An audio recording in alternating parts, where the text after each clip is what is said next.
अगर आप छड़ और सीमेंट के व्यापारी हैं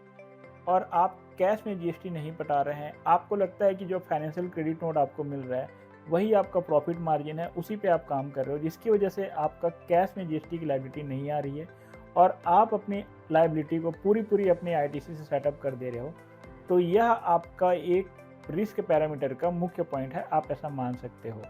तो आपके पास आईटीसी होते हुए भी आप अपने लायबिलिटी का 1% को कैश में पटा सकते हो। साथ ही दोस्तों ये भी देखा गया है कि कुछ व्यापारी छड़ सीमेंट के साथ साथ दूसरे हार्डवेयर गुड्स में भी काम करते हैं, सिविल कंस्ट्रक्शन मटेरियल में भी काम करते हैं, पेंट्स में काम करते हैं और वो इसके भी प्रॉफिट को अपने आईटीसी से सेटअप कर दे रहे हैं। तो यह एक आपका मुख्य रिस्क पैरामीटर में काउंट होता है। दूसरा पॉइंट है दोस्तों, अगर आप किसी प्रकार की फेक बिलिंग में इन्वॉल्व हैं, अगर आप किसी बायर से परचेस कर रहे हैं और वो एक प्रॉपर बायर नहीं है, वो बोगस फर्म निकल जाता है, या आप किसी पार्टी को सेल कर रहे हैं और वो भी कोई जेन्युइन पार्टी नहीं है, जेन्युइन फर्म, रजिस्टर्ड फर्म नहीं है, भले ही आपका ट्रांजेक्शन सही हो, पर वह फर्म अगर बोगस फर्म निकल जाता है और आप किसी प्रकार से फेक बिलिंग में इन्वॉल्व हो जाते हो, तो यह भी एक दूसरा पॉइंट है जिसके थ्रू आपके पास जीएसटी डिपार्टमेंट इंस्पेक्शन के लिए या सर्च के लिए आ सकते हैं। तीसरा पॉइंट है दोस्तों, अगर आप बिना बिल के काम कर रहे हो, जिसको बोला जाता है कि कच्चे में काम कर रहे हो, अगर आप मटेरियल खरीद रहे हो वो भी बिना जीएसटी बिल के, या कस्टमर को बिना जीएसटी बिल के माल सेल कर रहे हो, तो धीरे धीरे इसकी जानकारी डिपार्टमेंट तक चली जाती है और इसकी वजह से भी आपके पास इंस्पेक्शन के लिए या सर्च सीजर के लिए आया जा सकता है।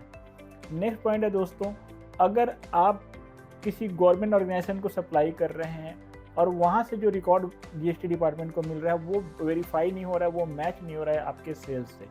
फॉर एग्जांपल, अगर आप डीएमएफ में सप्लाई किए हुए हैं, फॉर एग्जांपल आप किसी गवर्नमेंट फर्म को सप्लाई कर रहे हैं और वहाँ से किसी प्रकार की कोई इन्फॉर्मेशन डिपार्टमेंट को मिल रही है और उस सेल्स को आप प्रॉपर अपने जीएसटी में से नहीं शो कर रहे हो, तो उस डिफरेंस के बेसिस पे भी आपके पास सर्च सीजर के लिए आया जा सकता है। अगला रीज़न है, अगर आप बिना बिल के कस्टमर को माल इशू कर रहे हो और उसका कोई जाके कोई इन्फॉर्मेशन दे देता है डिपार्टमेंट को, या कोई कंप्लेन कर दे रहा है आपका कॉम्पिटिटर या आपका कस्टमर, तो उस बेसिस पे भी आपके पास डिपार्टमेंट आ सकता है। तो ये कुछ बेसिक पॉइंट है जिसके बेसिस पे डिपार्टमेंट ये चूज़ करता है कि उसे किस फर्म में इंस्पेक्शन के लिए या सर्च के लिए उसको जाना है। तो इन पॉइंटों का ध्यान रखें दोस्तों। प्रॉपर बिल, ई वे बिल, ई इनवॉइस, जो भी आपके फर्म और टर्नओवर पे एप्लीकेबल है उसके बेसिस पे काम करें। चालान पे बिल्कुल भी सेल ना करें और प्रॉपर डॉक्यूमेंट को अपने ऑफिस में, अपने वर्क प्रीमाइसेस में मेंटेन करें। ऐसा कोई भी डॉक्यूमेंट को आप ना रखें जो आपके बिजनेस रिलेटेड ट्रांजेक्शन के लिए ना हो। वो डाउट क्रिएट करता है डिपार्टमेंट को, आपको उसको वेरीफाई कराना पड़ेगा, उसके लिए जस्टिफिकेशन देना पड़ेगा।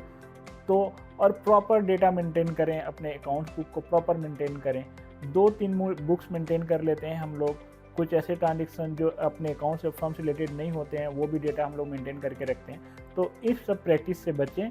जिसकी अगर आप ये सब ध्यान रखेंगे तो आपके पास डिपार्टमेंट वाले सर्च या सीजर या इंस्पेक्शन के लिए नहीं आएंगे।